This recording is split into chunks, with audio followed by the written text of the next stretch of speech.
আমাদের যে প্রধানমন্ত্রী আছে তিনি কিন্তু 8 পাস। তা আমার মনে হয় না যে আমরা এসএসসি পাস করে কিছু করতে পারবো। এই পড়াশোনা শেষে আপনি কি করতে চান? আপনার ভবিষ্যৎ পরিকল্পনা কি? ভাই মানে আমার কথাটা হচ্ছে কি, বাংলাদেশের যে বড় বড় ধনী বিজনেসম্যান তারা দেখা যাইতেছে কেউ পড়াশোনা করে না, কিংবা কেউ পড়াশোনা করছে 8 পাস 9 পাস এরকমই, কেউ কিন্তু এসএসসি পাস করে না। তারপরে কিন্তু আমি এসএসসি দিতেছি।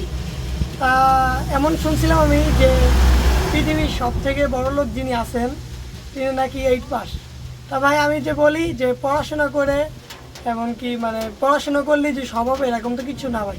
যে বাইরের দেশের কথা যে বললাম আমি, যে বাইরের দেশে বড় বড় বিজনেসম্যানও কিন্তু 8 পাস।